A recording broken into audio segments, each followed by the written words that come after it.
그냥 막연하게 기도를 하는 거예요. 근데 그것은 막연하게 기도라기보다는 어떤 면에서는 독백과도 같겠죠. 그래서 기도의 대상이 누구냐에 따라서 기도하는 자세도 달라질 수 있겠고요. 기도하는 내용도 달라질 수 있겠죠. 그러나 일반적으로 종교가 없어도 기도를 한다고 말씀을 드렸지만, 그러나 대부분은 종교를 가지고 있는 사람들이 기도를 하죠. 종교를 가지고 있는 사람들이 기도를 하게 되는데, 그러나 분명한 것은 기도라고 하는 것은 내가 하고 싶은 이야기만 막 해내는 것이 기도가 아니거든요. 그런 면에서 어떻게 본다면 내 말만 계속 기도하러 와가지고 내 말만 하고 가는 것은 거의 독백이죠.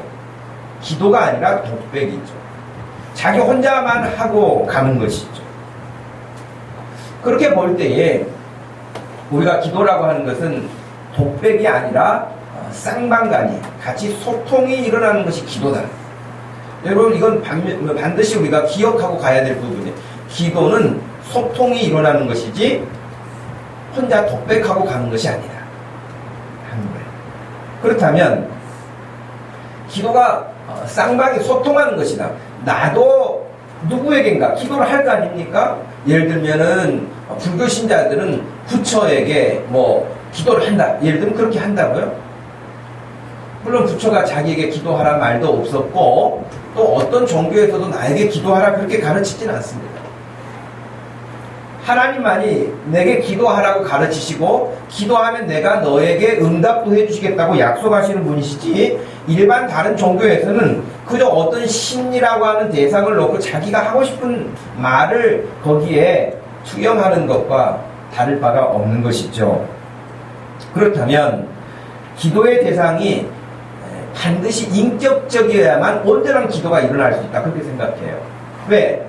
인격적이지 않으면 결국에는 독백이잖아요. 자기 혼자 떠들고 끝나게 되잖아요. 그래서 기도라고 하는 것은 내가 인격이 있는 것처럼 내 기도를 듣고 계시는 그 상대도 인격자여야만 기도가 가능이 돼요. 만약에 내가 기도하는 상대가 내 기도를 듣고 있는, 내가 누군가에게 부탁을 하고 기도하는 그 상대가 인격자가 아니라고 한다면 그것은 자기 혼자 떠들고 끝나는 거예요. 쌍방간의 교통이 일어날 수가 없는 것이죠.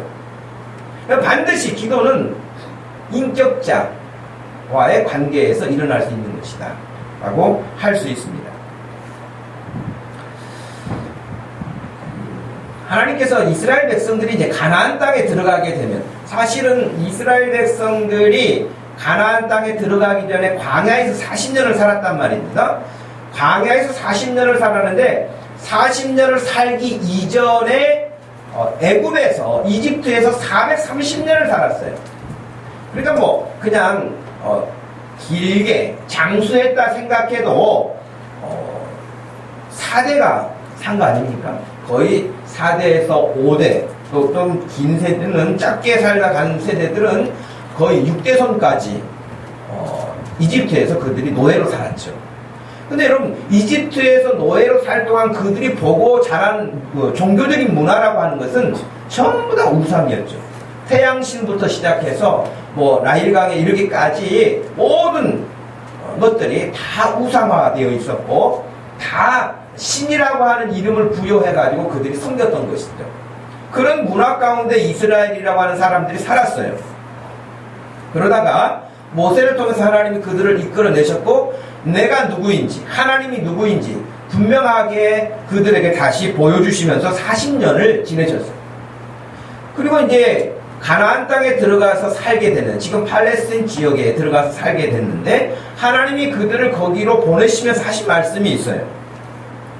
그것이 신명기 4장 28절에 나와 있는 말씀인데, 너희는 거기서 사람의 손으로 만든 바 보지도 못하며 듣지도 못하며 먹지도 못하며 냄새도 맡지 못하는 목석의 신들을 섬기게 될 것이다. 여러분, 제가 이미 말씀드린 바와 같이 기도는 내가 인격적인 관계 설정이 안 된 상대하고 기도한다는 것은 불가능하다. 이미 말씀을 드렸다면 지금 가나안 땅에 들어가게 됐을 때 거기서 만나게 될 어떤 종교가 뭐냐면 사람의 손으로 만든 바, 사람의 손으로 만들어 놓고 거기에다가 절을 한단 말이죠. 하나님처럼 섬긴단 말이죠. 예를 들면 컵의 형상을 만들었다면 종교의 어떤 형상을 이렇게 만들어 놓고 자기가 사람이 만들어요. 그리고 그것을 어떤 종교적 장소에다가 그것을 앉혀놓고 혹은 세워놓고 그 앞에 가서 사람들이 가서 절을 한단 말이죠. 여러분 좀 우습지 않아요?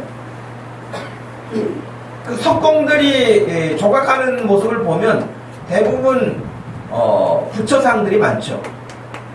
부처상들이 많고 그 다음에 이제 로마 카톨릭에서 하는 마리아상 뭐 이런 상들을 깎아서 그 석공예 하는 데들 가서 보면은 그냥 거기 서 있거든요. 예수상도 서 있고 마리아상도 서 있고 부처상도 서 있고 종교의 어떤 그런 조각상들이 서 있다고요. 근데 거기 서 있을 때 거기 가가지고 절한 사람 나 못 봤어요. 근데 그것을 어느 장소에만 갖다 놓으면 갑자기 인격적인 상대가 되는 것처럼 절을 한단 말이죠. 그런 부분들이 지금만 있는 게 아니라 이미 창세 때 타락한 이후에 사람들이 만들어낸 다양한 우상의 모습인데 가나안 땅에 들어가면은 보지도 못하고 듣지도 못하고 먹지도 못하고 냄새도 맡지 못하고 다시 말하면 우리가 소통할 수도 없는 어떤 그런 나무를 깎아서 만들든 돌을 깎아서 만들든 혹은 철을 녹여서 만들든 간에 어떤 형상을 만들어 놓고 거기에서 섬긴다고 하는 것은 참으로 어리석은 일이라는 거예요. 그래서 성경에서는 하나님께서 철저하게 금지하신 게 뭐냐면 나를 어떤 형상화시켜서 만들지 말라는 거예요. 하나님은 어떻게 형상화시켜서 만들 수 있는 존재가 아니라는 거예요. 여러분의 영혼을 어떻게 형상으로 만들겠습니까? 여러분의 영혼을 그림으로 그리라고 한다면 여러분의 영혼을 어떻게 그리겠어요? 영의 존재를 우리가 실체화시켜서 어떻게 할 수가 없습니다. 하나님은 영이시라고 말씀하셨어요. 그렇기 때문에 하나님을 조각상을 깎아서 만들듯이 그렇게 하나님을 형상화시키지 말라. 그림으로도 하나님을 그리지 말라. 그런 거예요. 우리는 철저하게 그걸 배격하는 것이죠. 여러분 잘 아시는 바와 같이 열왕기상 18장 26절 이하에 보면 갈멜산에서 여러분 대결하는 엘리야 그 다음에 바알 선지자들 대결하는 일이 있었어요. 가뭄이 3년 6개월 동안 들어서요. 여러분 3년 6개월 동안 비가 오지 않으면 거의 죽음이죠. 3년 6개월 동안 비가 오지 않았어요. 그래서 참 어떤 신이 정말 살아있는 신이냐 참된 신이냐 그러면서 이스라엘 사람들이 하나님을 섬기는 사람들이 우상을 섬기는 일로 빠져버린 거예요. 곁길로 빠진 거예요. 그래서 하나님만 섬기는 것이 아니고 하나님 섬긴다는 백성들이 바알을 섬기고요. 아세라를 섬기고요. 그 당시 가나안 땅에 있었던 다양한 우상들을 섬기게 됐죠. 근데 이제 엘리야가 도전장을 냈어요. 도전장을 내서 어떤 신이 참된 신인가를 보자. 그래서 갈멜산으로 불러냈어요. 갈멜산으로 불러냈을 때에 850명이 왔어요. 바알 선지자들 비롯해서 850명이 와서 엘리야 한 사람하고 대결을 하게 되었던 것입니다. 그런데 먼저 엘리야가 너희들 먼저 해봐라.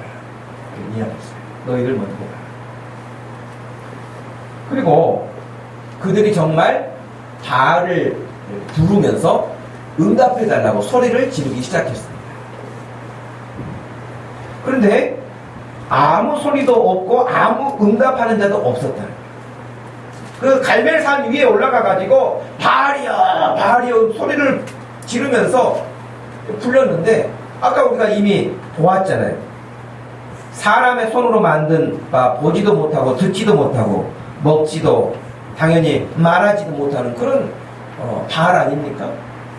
그런 바알 신상을 그들이 섬기면서 아무리 소리를 내서 높여서 부른다고 한들 대답이 나오겠습니까? 그들이 쌓은 제단 주위에 막 여러분 그 우상을 섬기는 이방 종교들 보면은요 어떤 극한 상태로 몰입하게 되면은 무아지경에 빠져들게 되죠. 그래가지고 막 뛰어요. 무아지경에 들어가게 되면은 그러면 자기 자신을 막 이렇게 자해하면서 피를 철철 흘리면서, 여러분 인도 같은 경우에는 얼마나 끔찍한 종교들이 많은지 몰라요. 온갖 큰 못으로 막 이렇게 자기 얼굴에다가 그것을 관통시켜요. 그런 어떤 우리가 봤을 때는 끔찍한 일들을 한단 말이죠. 그러니까 그렇게 하면은 더 그 자기들이 믿고 있는 신이 어떤 반응을 해줄 거라고 하는 생각 때문에 그런 일들을 하거든요. 그 지금 여기 바알을 섬기는 선지자라고 하는 사람들이 그렇게 소리를 지르면서 안 되니까 막 뛰면서 했단 말이에요. 26절에 보면. 정오에 이르러는 엘리야가 이제 그들을 조롱했어요. 그러면서 야, 더 큰 소리로 한번 해봐라. 너희 신 지금 잠들었는지 모르니까 더 큰 소리로 해봐라. 한 거예요. 잠깐 어디 화장실 갔는지도 모르겠으니, 아니 잠깐 어디 외출했는지도 모르니까 더 크게 불러봐라. 막 이렇게 그들을 조롱했어요. 27절에. 그랬잖아요. 큰 소리로 부르라. 그는 신인지 묵상하고 있는지, 잠깐 나갔는지, 그가 길을 행하는지, 혹은 그가 잠이 들어서 깨워야 할 것인지 한번 더 큰 소리로 너희들이 들리도록 해봐라. 그렇게 했죠. 그렇게 했더니 한참 하고 나니까 그들이 깨어났으니까 바알이 깨어나서 내가 자다가 못 들어서 지금 들었다. 무슨 일이냐? 그렇게 응답을 했어야 되는데 아무런 대답이 없었어요. 28절 이하에는 그렇게 자기들의 몸에 피가 날 때까지 몸을 그으면서 소리를 짓는다. 바알 섬기는 사람. 29절을 보니까 이같이 하여 정오가 지났고 그들이 미친 듯이 떠들며 저녁 소재 드릴 때까지 이르렀으나 아무 소리도 없고 응답하는 자나 돌아보는 자가 아무도 없었더라. 당연히 없겠죠. 당연히 없겠죠. 인격적인 상대가 아니면 그런 일은 일어날 수가 없습니다. 다만요, 인격적인 신이 아닌 이상 그런 일은 있을 수 없는데, 그 부분에 사탄이라고 하는 영적 존재가 위장하고 들어올 때도 있어요. 그래서 여러분, 우리 흔히 말하는 무당이라고 하는 사람들은 그런 신을 불러들이잖아요.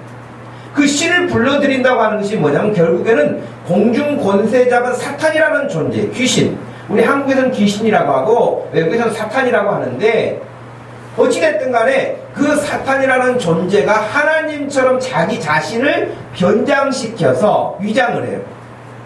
마치 신인 것처럼 그렇게 하죠. 그런 경우도 없지 않아 있으나 대부분은 부처 앞에서 어떤 일을 했다고 해서 어디서 무슨 일을 했다고 해서 일어나지 않습니다. 여러분 가끔 그런 이야기를 듣지 않습니까? 마리아 상에서 피눈물이 나고 있다. 전라도 저 나주에 가면은 무슨 성당이 있는데, 여러분 이 예배당 안에 성모 마리아상이 있는데, 성모 마리아상이 피를 흘리고 있다는 거예요. 눈에서. 그러니까 피눈물을 흘리고 있다는 거예요. 그러면 사람들이 거기 여러분 순례를 갑니다. 실제로 순례를 가요.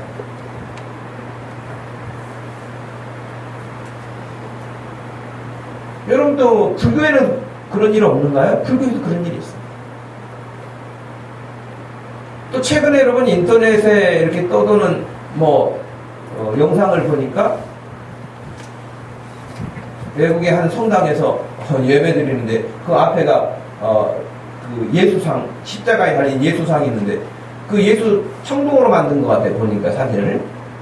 근데 그 예수상에 눈을 깜빡거리는 게 나와요. 청동으로 만든 건데. 그게 이제 조작했다, 어쨌다, 이런 이야기 많이 나오죠. 근데 예수님이 거기 와서 눈을 깜빡거리는 이유가 뭐가 있어요? 윙크 하시는 것도 아니고. 그러니까 여러분, 그런 다양한 것들은 설령 나타났다 할지라도 제가 봤을 때는 하나님이 하시는 일이라고 생각하지 않습니다. 다양하게 사람들을 현혹시키는 것들이죠. 그래서 사람들이 인격적 상대자가 아닌 다른 종교에 빠지게 되면 자기 독백만 계속 늘어날 뿐이고, 심지어는 예수님을 믿는 사람들 중에도 바르게 신앙생활을 하지 못하면 계속 자기 말만 하게 되는 거예요. 하나님이 무슨 말씀하시는지 관심 없고요, 하나님이 뭘 원하시는지 관심이 없어요. 자기 이야기만 하고 끝나는 거예요. 그것은 건강한 모습의 신앙생활이 되지 않아요. 그리고 깊이 있는 신앙생활도 되지 않고 기도에 온숙한 모습도 볼 수가 없죠. 마태복음 6장에서는 예수님이 이렇게 말씀하셨어요. 너는 기도할 때에 골방에 들어가서 은밀하게 문을 닫고 하나님 아버지 앞에 기도해라. 은밀히 보시는 중에 아버지께서 너의 원하는 것을 갚아주실 것이다. 또 7절 말씀에 따르면 기도할 때에 그 이방인들과 같이 중언부언 좀 하지 말아라. 중언부언 좀 하지 말라는 말은 말을 많이 하지 말라는 거예요. 그러니까 예수님이 이렇게까지 말씀하셨어요. 그들은 중언부언 하면서 말을 많이 해야 기도가 응답될 줄로 생각한다, 그런 거예요. 말을 많이 해야 응답될 줄로 생각하고 중언부언 한다는 거예요. 근데 그게 기도하지 말라는 거예요. 중언부언 하지 말라 하는 거예요. 그러면 여러분, 우리가 기도할 때 마찬가지지 않겠습니까? 여러분 기도는 어떻게 하세요? 여러분 지금 하나님을 믿는 분들이잖아요. 하나님을 믿는 분들이고, 하나님과 그래도 뭐 기도를 한마디를 하든 두마디를 하든 10분을 하든 20분을 하든 하나님과 기도를 하잖아요. 그러면 하나님과 기도를 하면 하나님은 여러분들에게 뭐라고 말씀하시던가요? 굉장히 중요한 부분인 거예요. 내 할 말만 다 말씀을 드리면 그것은 독백이라고 말했잖아요. 하나님이 원하시는지, 하나님이 뭘 말씀하시는지에 대해서 귀를 기울이지 않으면 안 된다고 하는 것입니다. 그래서 우리는 첫 번째 생각해야 될 것이 왜 기도해야 될까 하는 거예요. 그럼 왜 기도를 해야 될까요, 우리가? 기도하는 목적은 한 가지는 아니에요. 저는 그런 생각을 합니다. 아주 쉽게 설명을 하면 기도는 왜 해야 되는가 하는 그 답을, 여러분 아이가 태어났어요. 집안에 아이가 태어났는데 아이가 태어났으면 성장해 가면서 자라가면서 부모하고 소통이 돼야 되지 않겠어요? 그래서 아마 여러분들이 자녀들을 낳고 그 아이들이 이제 말을 배우기 시작할 때 옹알이 한다 그러잖아요. 알아듣지도 못하는 옹알이는 그렇게 엄마들이 해석을 잘하잖아요. 우리는 무슨 말인지 모르는데 엄마들은 거의 해석이 가능합니다. 그리고 막 외출하고 들어오면은 오늘 막 대단한 이야기를 막 했다고 하는데 다시는 그런 말을 안 하잖아요, 얘가. 근데 거의 거짓말 얘기가 되잖아요. 근데 자기는 분명히 들었는데 그런 일들, 그 옹알이 알아듣지 못하는 말을 하다가 결국에는 이제 엄마 혹은 아빠 뭐 이렇게 이야기를 하는 것부터 시작해서 말문이 트이면 말을 하잖아요. 그 엄마를 부르기도 하고 또 엄마가 말을 하면 반응하기도 하고. 여러분, 태어났으면 부모와 자녀와의 관계 속에 당연하게 인격적인 관계 교감이 일어나는 것은 정상인 거예요. 당연한 것이죠. 기도를 왜 해야 될까요? 하나님이 창조주세요. 우리는 그의 피조물이세요. 하나님 아버지가 부모님이세요. 우리는 그의 자녀예요. 당연히 기도하는 것은 정상인 거예요. 아주 정상인 거예요.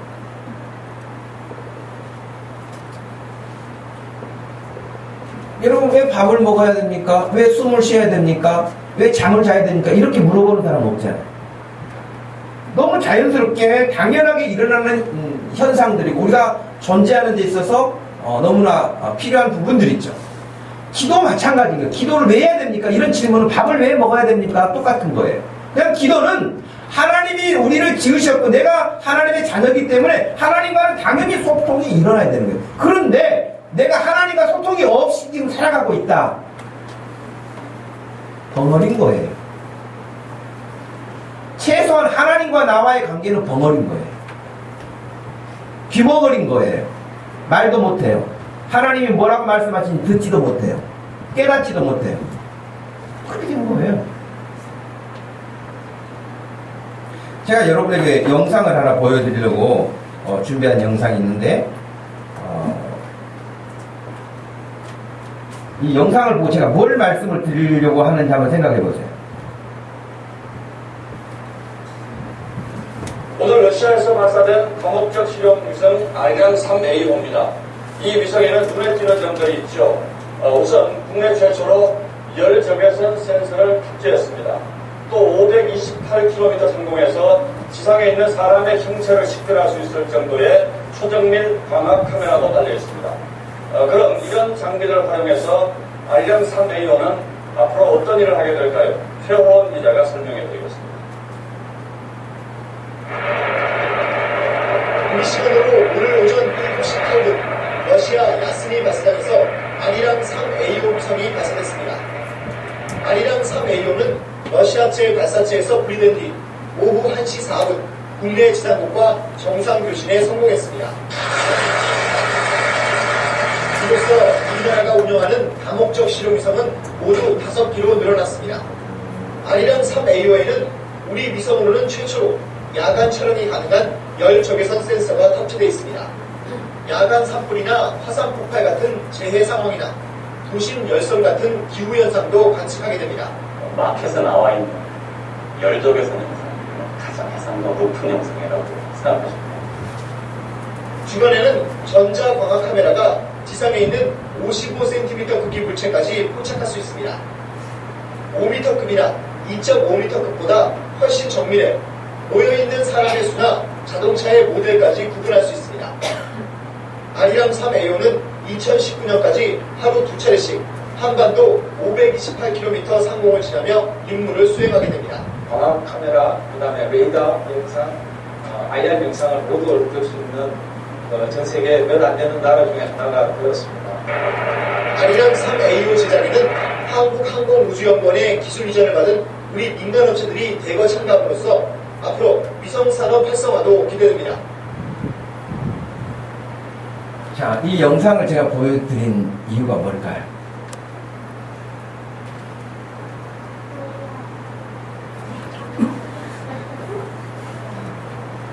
뭘 제가 여러분에게 지금 앞에서 말씀드렸던 내용과 연결시켜서 생각한다면 뭘 말하고 싶을까요?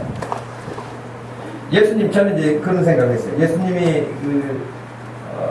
사람들에게 말씀을 가르치시면서 그랬잖아요. 들의 백합화를 봐라. 그렇게 말씀하셨잖아요. 너희들은 이 영상을 보고 뭘 느끼느냐? 예수님 그렇게 말씀하실 거라고 생각하는 거예요. 여러분, 뭘 제가 이 영상을 통해서 전달하고 싶을까요? 감지하고 계신다. 하나님이 싹 스캔하고 계신다. 창조 의도.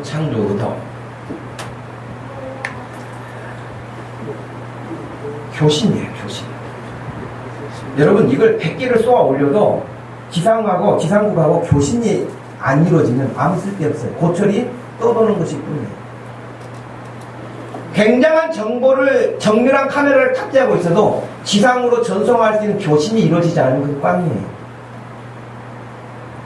이거 만드는 지금 아리랑 5호가 발사돼서 돌고 있는데요. 이거 만드는데 여러분 2,400억 정도가 들어가요.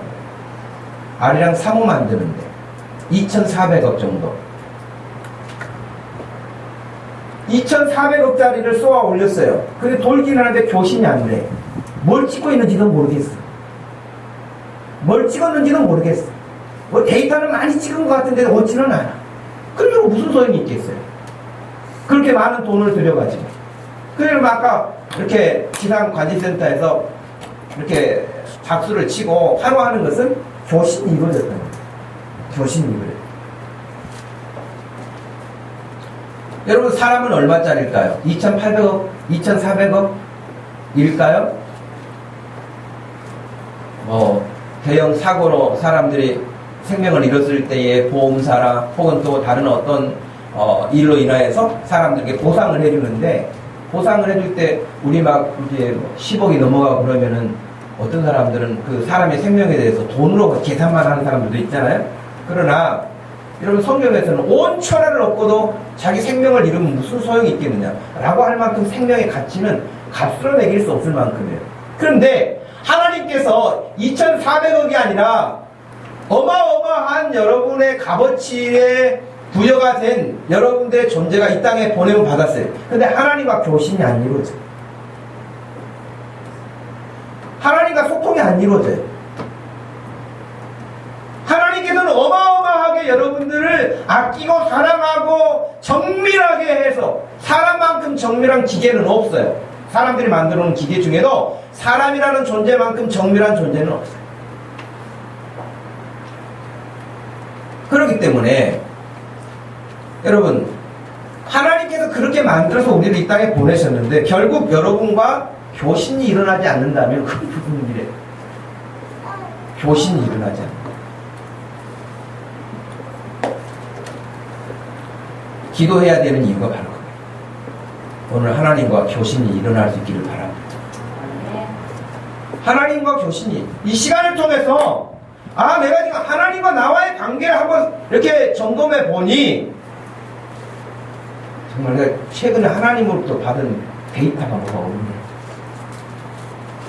나는 막 뭔가를 한다고 했는데 하나님이 내게 보내신 데이터를 내가 읽어낸 것도 없고 그 데이터를 가지고 뭔가 내가 해낸 것도 없다면 그게 여러분 참 웃기는 거 아니겠어요? 신앙생활을 하기는 하는데 하나님과 무관한 신앙생활이라는 게 얼마나 웃기겠어요? 교회는 다녀요. 교회는 다니지만 하나님과의 접속은 이루어지지 않아요. 하나님의 뜻과도 상관이 없어요. 자기 원하는 대로 위로도 받고 자기 원하는 대로 기쁨도 얻고 자기 원하는 대로 뭔가를 얻을 수는 있지만 하나님께서 본래 원하시는 목적의 의도와 우리가 위성을 쌓아 올린 목적이 있잖아요. 그 목적처럼 하나님이 우리를 이 세상에 보내신 목적과 그 목적에 우리의 삶이 얼마나 일치하고 하나님과의 관계 설정이 되어지고 늘 교신이 이루어져서 내가 사인을 보내고 상대방이 읽고 상대방의 사인을 내가 또 읽고 이런 반응을 할 수 있겠느냐. 그러니 기도해라. 두 번째는 그러면 기도를 통해서 뭘 얻느냐는 거예요.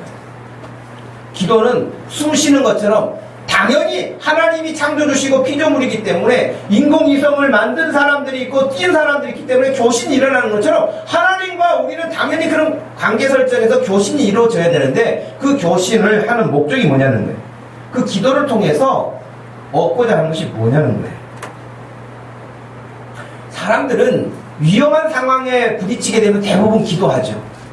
위험한 상황에 부딪히면 일단은 기도합니다. 자기가 신앙이 있든 없든 뭐 믿음 생활을 잘했든 못했든지 간에 그런 어떤 두려움 때문에 기도를 해요.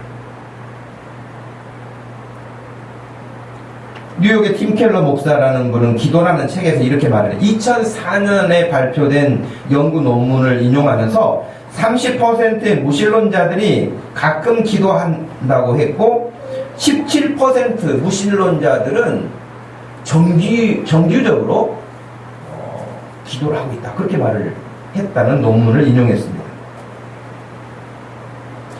무신론자들인데 기도를 한다는 거예요.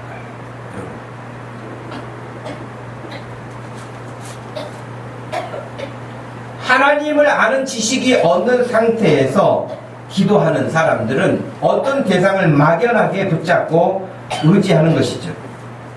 그래서 16세기 종교개혁자 요한 칼빈 같은 경우에는 인간에게는 신적 존재가 다 심어져 있다는 거예요. 그래서 다른 번역에서는 종교의 씨앗이라 그렇게 번역하기도 하는데요.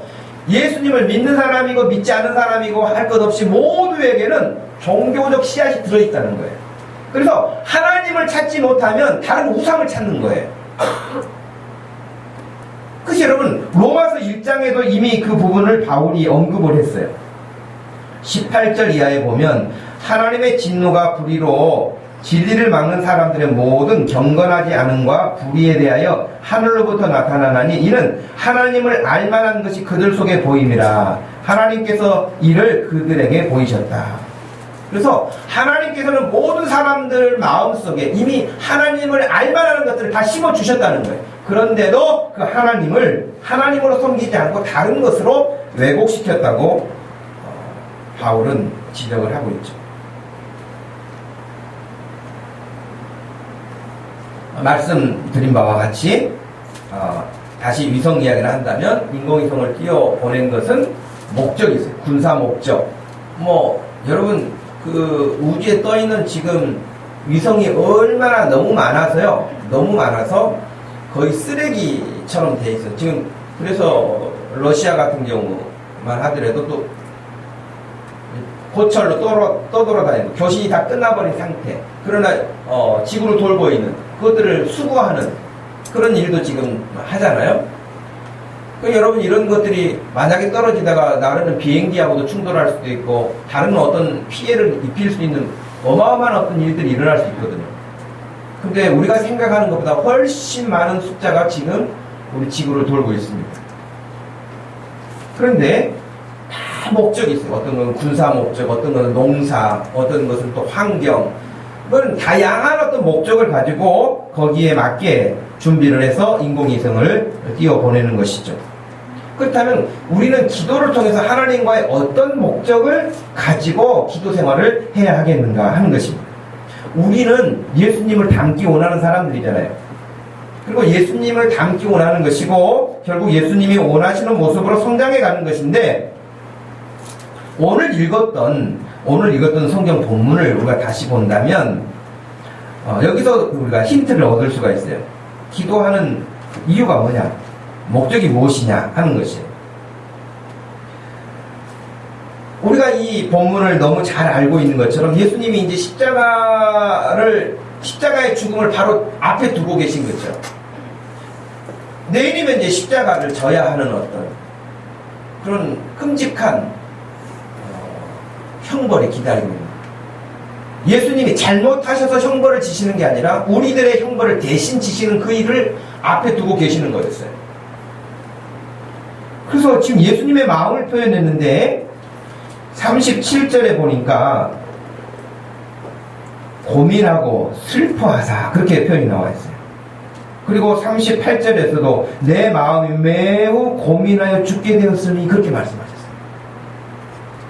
지금 예수님의 심리적 상태를 표현한 거예요. 그래서 그 고민스러움, 죽음이라고 하는 공포스러움이 지금 다가왔어요. 근데 그 문제를 가지고 예수님이 하나님 아버지 앞에 나갔어요. 하나님 아버지 앞에 나가서 기도를 해요. 하나님, 지금 십자가의 죽음이 여기 왔습니다. 이 십자가의 죽음을 당하게 됐습니다. 그런데 이 죽음을 당하지 않을 수는 없을까요? 물어보십니다. 이 잔을이라고 하는 부분은 바로 십자가의 죽음이에요.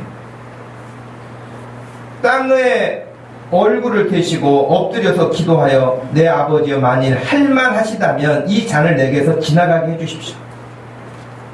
그렇지만 기도하시는 거예요. 그렇지만 내 온대로 하지 마시고 아버지의 온대로 하십시오.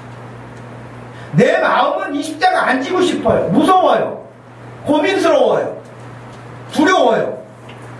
그러나 내 마음은 그렇지만 아버지가 원하신다면 아버지 원하시는 대로 하세요. 그것이 예수님이 보여주신 기도의 진면목이에요. 두 번째도 세 번째도 똑같이 기도하십니다. 두 번째도 세 번째도 똑같이 기도하시는데 똑같이 반복하셨어요. 내 원하는 대로 하지 마시고 아버지 원하는 대로 하십시오. 기도의 목적이에요. 기도는 하나님을 불러들여서 여러분들이 원하는 것을 성취해내는 것이 기도가 아니에요. 기도는 기도를 통해서 하나님이 원하시는 것을 알아내는 거예요. 그리고 그 알아낸 다음에는 하나님이 원하시는 대로 순종하는 게 기도의 목적이에요. 여러분 동의하십니까? 성경에서는 그렇게 가르쳐요. 예수님이 그렇게 우리에게 본을 보여주셨어요.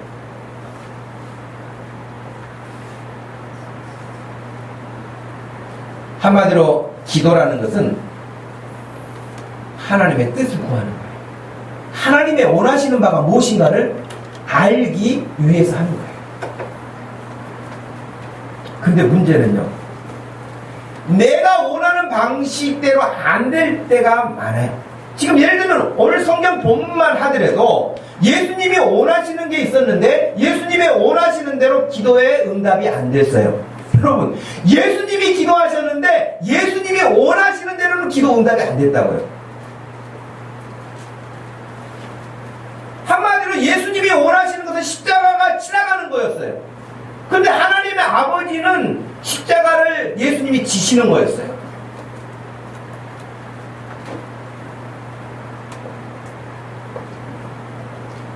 그래서 여러분에게 이렇게 질문할 수 있어요. 여러분 기도하시죠? 기도하면서 사시죠? 최근에 여러분이 기도하시면서 내가 원하는 것은 이거여가지고 예수님처럼 간절히 밤을 새워가면서 기도했어요. 그런데 기도 응답이 내려오기를 내가 원하는 방식이 아니라 다른 방식으로 하나님이 말씀하셨기 때문에 여러분이 기도하는 것들을 내려놓고 하나님이 원하시는 방법으로 바꾼 일이 있으신가요? 여러분이 평생을 기도해 오시면서 여러분이 원하는 것만 그냥 붙잡고 늘어졌다면 그건 기도가 아니에요. 고집도 그런 왕고집이 없는 것이죠. 예수님은 그렇게 간절히 기도하셨지만은 자기 뜻을 이루기 위함이 아니라 아버지의 원하시는 뜻대로 이루어지기를 위하여 기도하신 거예요. 그리고 이게 하나님이 기뻐하시는 일이구나 하면은 그것이 십자가의 죽음의 길이라고 할지라도 가신 것이 기도예요. 여러분이 기도해야 할 이유, 기도하는 목적이 뭐냐? 여러분이 너무 힘든 일이지만 하나님이 기뻐하시는 일이라면 그 일을 하기 위해서 하는 것이 기도인 거예요. 결과는 어떻게 되느냐?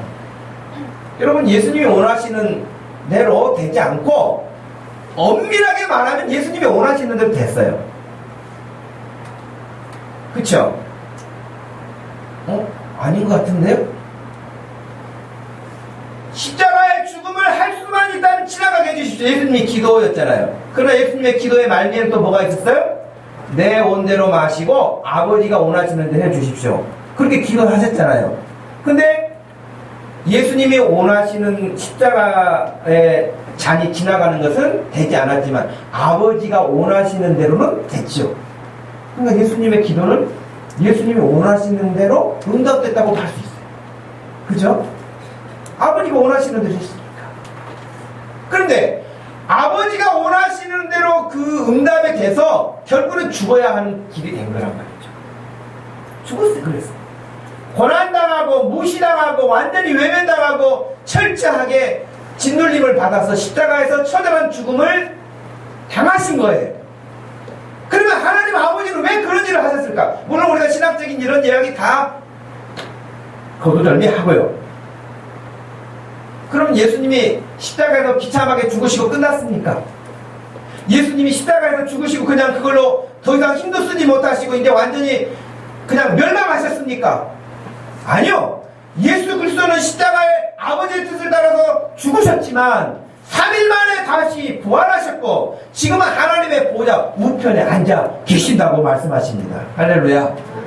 여러분 사람의 생각에는 이거 너무 힘들어, 하기 힘들어, 어려울 것 같아, 못할 것 같아. 그런데도 죽음의 길이라 생각하고 갔는데 하나님이 그것을 하나님의 보좌 우편에 앉아 계신 예수님처럼 승리하게 하시고 우리가 생각하는 것보다 훨씬 더 좋은 것으로 우리에게 주시는 분이 하나님이신 것을 믿으시길 바랍니다. 그것을 믿는 사람만 기도할 수 있어요. 그렇게 믿는 사람만 하나님이 나는 오른쪽으로 가고 싶었는데 하나님 저 오른쪽으로 가고 싶었는데 아니다 왼쪽으로 가라. 그런데도 불구하고 왼쪽으로 갔는데 내가 생각했을 때는 여기가 좋을 것 같아서 이쪽으로 가고 싶어요 했어요. 근데 하나님은 아니다 이쪽으로 가라. 근데 하나님의 뜻을 따라갔더니 내가 좋아했던 것보다 훨씬 좋은 것들이 많다는 거예요. 믿으십니까? 그 사실을 믿는 사람은 기도해요. 믿지 못하는 사람은 기도 못하죠.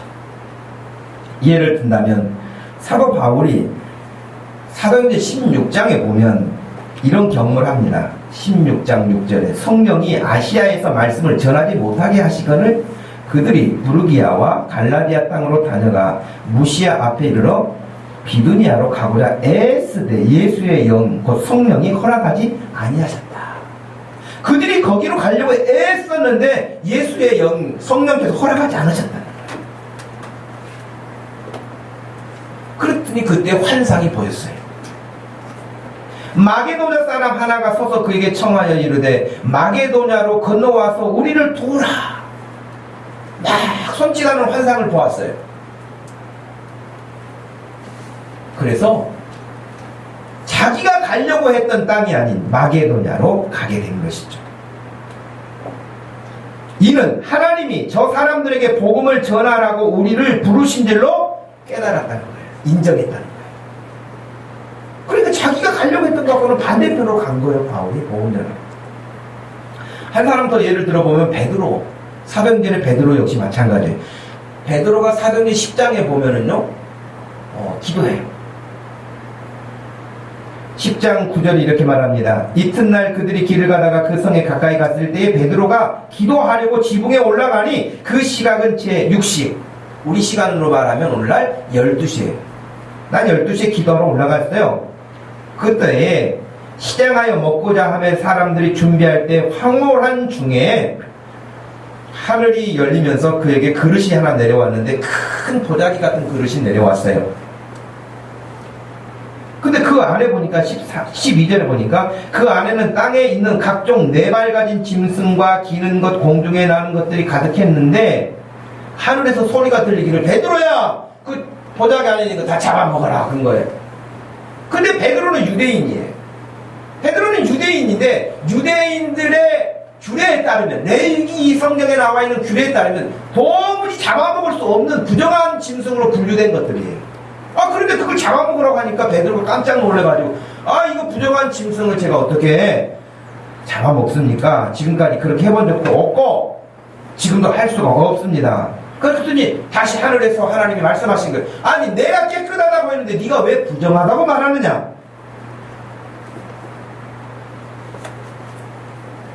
부정하다고 말하지 말아라. 이 일이 한 번 있는 게 아니에요. 베드로가 이게 지금 이게 긴가민가 내가 지금 잘못 봤나? 뭘 헛개비를 봤나? 그러지 않도록 이 일이 똑같이 3번 일어난 거예요. 똑같이 3번이 일어났기 때문에 베드로가 일어나서 갑니다. 결국에는 나중에 다 우리가 그 스토리를 알고 있지만 고넬료가 기도할 때 하나님이 고넬료라는 사람에게도 나타나셨어요. 그리고 사람을 베드로에게 보냈어요. 그 베드로를 초청했어요. 그래가지고 베드로가 처음에는 나는 그 이방인들에게 갈 수 없다 하고 생각했었는데 가봤더니 사도행전 10장 24절 이하에 이렇게 말씀하십니다.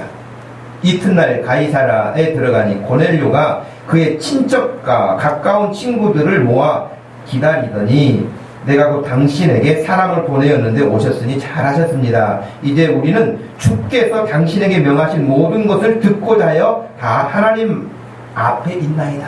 그러면서 말씀을 들으려고 지금 당신에게 우리 종을 보냈습니다. 그래, 말씀하십시오. 그러면서 베드로가 거기서 깨달은 게 뭐냐?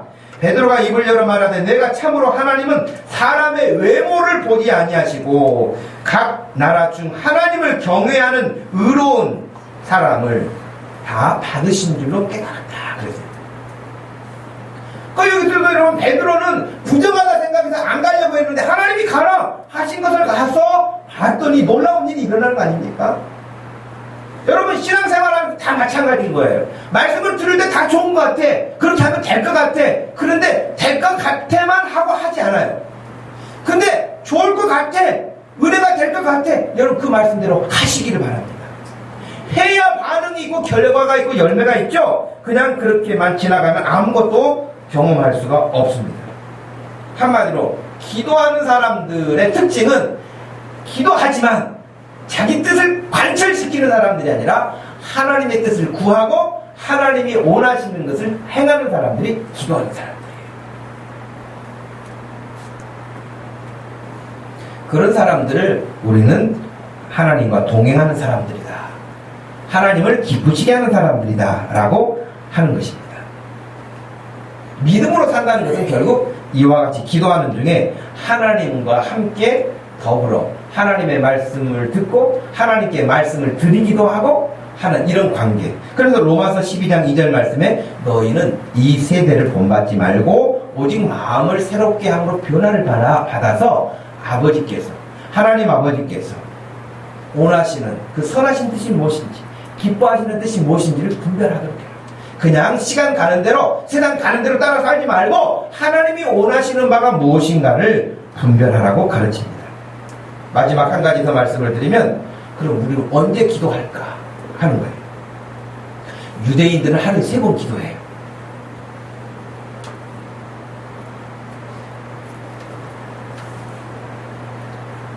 이슬람 교도들은 하루에 5번 해요. 시간 정해놓고. 여러분, 시간 정해놓고 기도하시는 분들, 기독교가 오늘날 힘을 쓰지 못하는 가장 큰 이유예요. 유대인들은 하루에 3번, 모슬렘들은 5번. 제가 외국에서도 보니까요, 시간 되면 하던 일 딱 멈추고 기도하러 들어가요. 백화점인데. 우리는 주일날 왔다가도 돈 벌 것 같으면 갑니다. 안 됩니다. 힘을 못 씁니다. 무섭죠? 예. 성경에서는 근데 우리를 어떻게 가르쳐요? 쉬지 말고 기도하라고 가르쳐요.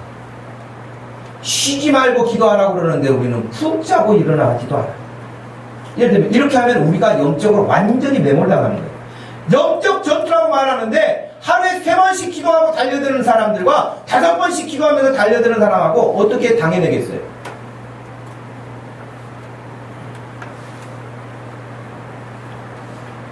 레바논이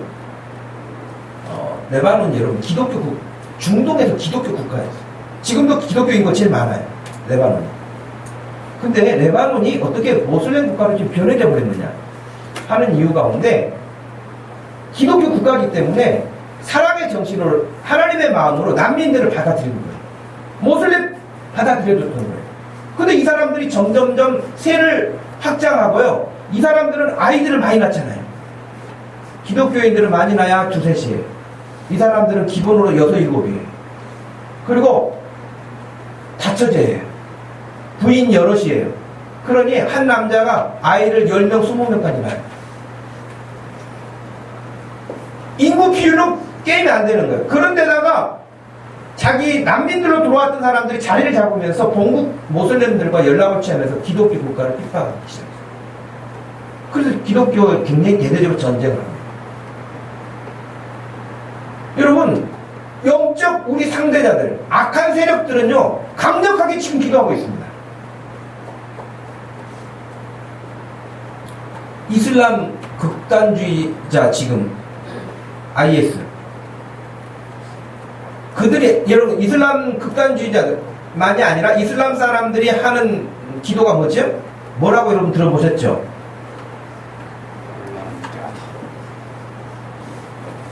지피지기를 해야 이긴다고 그랬는데 그 얘네들이 뭐 하는지도 모르고 그냥 그러면 안 되겠죠? 라마단이라는 걸 들어보셨죠? 한 달간 기도를 해요. 한 달간 기도하는데 어떻게 기도하느냐? 해가 떠 있는 시간에는 음식을 먹으면 안 돼. 라마단 기간 동안 금식하는 거예요. 금식 기도하는 거예요. 해가 떠 있는 시간을 먹지 않습니다. 근데 좋아요. 뭐 금식을 하든 어떻게 좋은데, IS 지금 얼마나 극악한 애들입니까? 이 IS들도 금식을 합니다. 금식을 하는데 금년도에 금식령을 IS가 내리면서 아랍 지역에서 볼 수 있는 TV 안테나를 다 파괴시키라고 했어요. 그러니까 라마단 기간 동안에 기도하는 일을 방해하는 TV 시청 금지하기 위해서 안테나를 다 파괴시키라고 나왔다고. 여러분, 인격적인 신이 아니에요. 악한 일을 하는 사람들이에요. 그런데 그들은 TV를 박살내면서까지 기도하에게 힘쓰라고 말하는 거예요. 그리고 실제로 그렇게 하고 있어요. 우리는 뭐 인격의 하나님이다, 좋으신 하나님이다, 뭐 창조의 하나님이시다 그러면서 기도 안 해요. 어떻게 되겠어요? 결과는 뻔한 것이죠. 예. 그러면서 우리는 기도는 안 하면서 뭐에는 빠져 삽니까? 미디어에 완전히 다 중독돼가지고요, 벗어나지를 못합니다. 벗어나지를 못해요. 눈만 떴다 하면 핸드폰입니다. 눈 뜨면 성경을 펴는 것이 아니에요. 눈 뜨면 핸드폰. 마지막 잠들기 전에도 주님이 아니에요. 스마트폰님이에요. 마지막 눈 감기 전에 스마트폰. 바로 눈 떠서 스마트폰. 망할 짓이에요. 망할 짓이라고요. 지금은 이걸 잘 모를 겁니다. 시간이 앞으로 조금만 가면 이 피해가 어떻게 나타나는 것인가 분명하게 드러날 것입니다. 인격적으로 얼마나 인간들이 파괴되는지, 얼마나 조급증이 일어나는지, 왜 분노 조절이 안 되는지, 왜 사람들이 그렇게 흉악해져 가는지. 지금도 피해가 나타나고 있지만 사람들이 그것이 미디어의 영향이라고 생각 못하는 것이 문제인 것입니다. 더 심각해질 것입니다. 여러분, 미디어 너무 가까이 하는 것, 스마트폰 너무 가까이 하는 것 바람직하지 않습니다. 우리가 정보화 사회를 살면서 필요합니다. 필요하지만 너무 과합니다. 너무 과해요.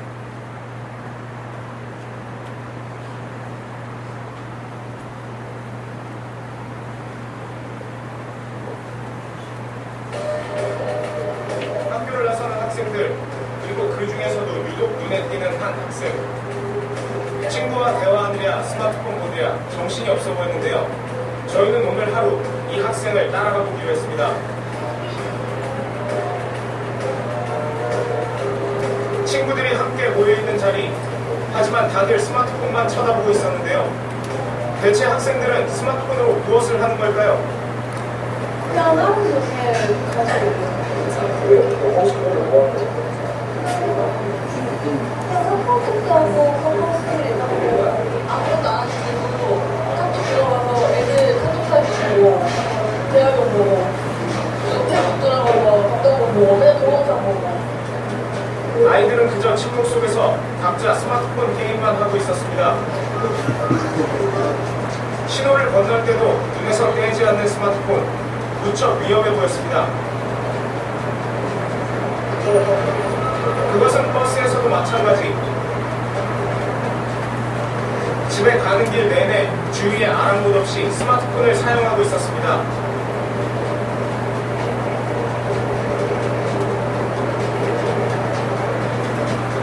스마트폰을 손에 꼭 쥐고 집으로 향하는 학생. 과연 집에서는 어떨까? 방에 들어가 가방을 내려놓나 싶더니 곧바로 거실로 나와 스마트폰을 집어드는데요. 스마트폰이 울리지 않는데도 쉴 틈 없이 스마트폰을 사용했습니다.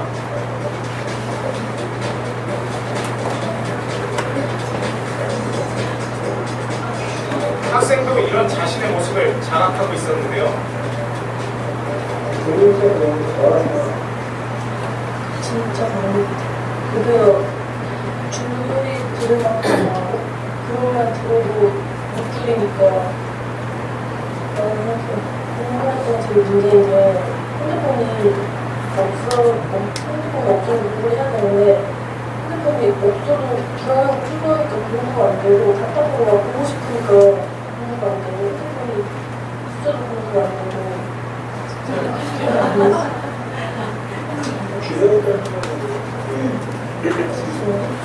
이런 이야기는 더 심한데요. 여러분, 우리 예수님 믿는 사람이잖아요. 예수님이 하나님을 어떻게 섬기도록 그렇게 가르치셨잖아요.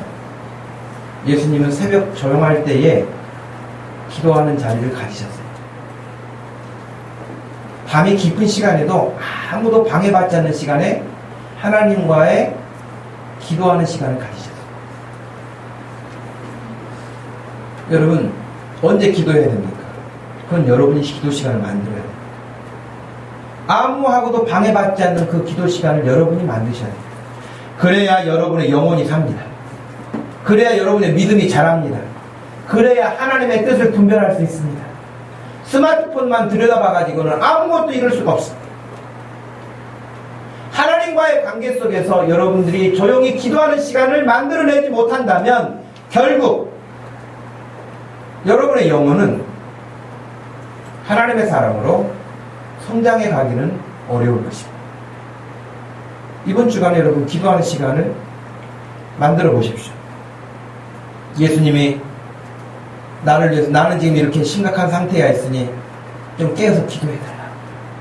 예수님 특별히 12제자 가운데서도 또 3명에게 베드로, 야고보, 요한이 특별히 특별한 사랑을 더 부어주었던 이 세 명에게 또 부탁하셨어요. 잠시 기도하고 오셨어요. 자고 있었어요.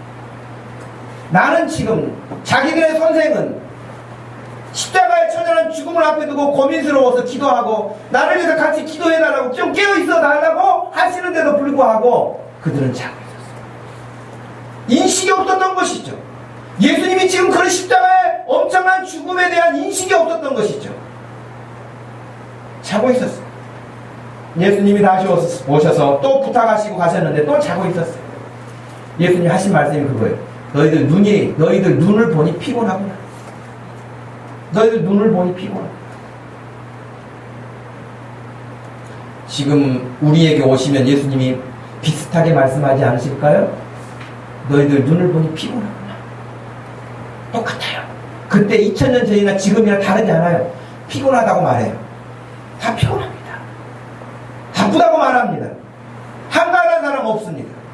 바쁘고 힘들고 지치다고 다 말합니다. 그런데도 불구하고 예수님 기도하셨습니다. 예수님은 피곤하지 않으셨을까요? 예수님도 피곤하셨습니다. 그러나 새벽에도 그분이 기도하셨고 밤 깊이도 기도하셨고 심각한 문제를 앞에 놓고도 기도하셨습니다. 여러분, 주님이 여러분들 눈을 보시면서 너도 피곤하구나 이런 말씀하지 않으시고 혹 하신다 할지라도 그래도 너는 기도하는구나, 너는 깨어있구나, 그런 이야기를 들을 수 있는 믿음의 사람 되기를 축복합니다. 똑같이 너도 피곤하구나 인정하실 수 있겠죠. 이해해 주실 수 있겠죠. 그러나 언제까지 그 이야기만 듣겠습니까? 너 보니까 피곤하구나, 너 바쁘구나, 너 시간 없구나, 그러니 너 나 만날 시간 없구나, 너 나하고 대화할 시간 없구나. 여러분, 그 핑계 그만 대시고 하나님 아버지 앞에서 여러분 시간을 만들어내십시오. 그래야 여러분이 삽니다. 여러분만 사는 게 아니라 여러분의 자손이 삽니다. 이번 주간 여러분들이 기도하는 습관에 대해서 다시 한번 여러분들을 점검하고 도전할 수 있기를 바랍니다. 하나님 아버지 고맙고 감사합니다. 이 시간 저희들이 우리 자신의 믿음의 생활들을 점검해보는 순서에서 기도하는 습관도 기도하는 생활도 간략하게 살펴보았습니다. 기도에 대해서 공부를 많이 하고 연구를 많이 해내는 것도 필요하겠지만 무엇보다 필요한 것은 기도하는 그 자체입니다. 하나님, 피곤합니다. 시간 없습니다. 바쁩니다. 공부해야 됩니다. 지칩니다. 그런 이유 그만두시고 하나님 아버지 앞에 나와 기도할 수 있도록 내 시간에서 불필요한 것들, 과감하게 끊어야 될 것들, 줄여야 될 것들 결단력 있게 하나님 앞에서 믿음으로 서게 하여 주옵소서. 하나님과 소통이 막힘이 없게 하여 주셔서 하나님이 주시는 복된 삶을 누리는 인생들이 되게 하여 주시옵소서. 감사하신 예수님의 이름으로 기도하옵나이다. 아멘. 다 같이 일어나셔서 369장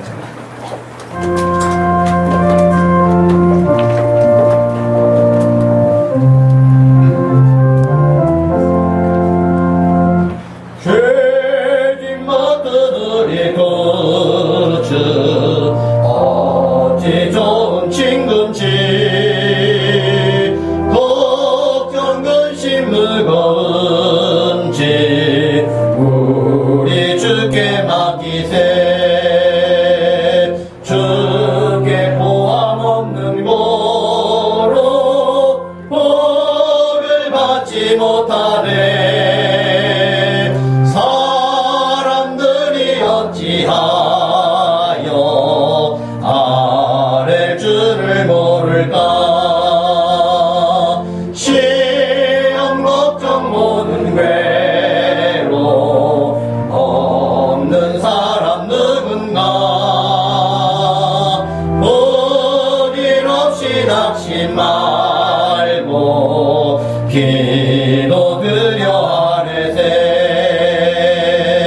이런 진실하신 친구 찾아볼 수 있을까. 우리 약함하시오니 어찌 아니하릴까. 근심 걱정 무거운지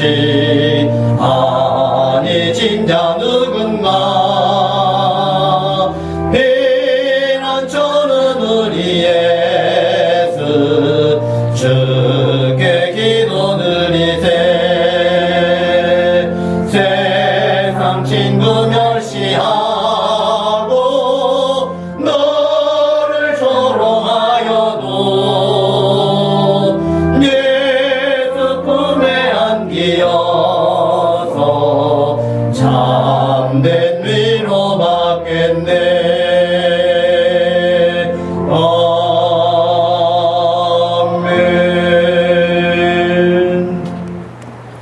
지금은 우리 주 예수 그리스도의 구원의 은혜와 우리 하나님 아버지의 극진하신 큰 사랑과 성령 하나님의 위로 교통하심이 우리 예수님을 따라 닮아가기 원하고 예수님처럼 기도하며 살기 원하고 예수님처럼 하나님의 뜻에 따라 순종하기 원하는 사랑 모든 성도들 머리 위에 지금부터 영원토록 함께 계실지어다. 아멘.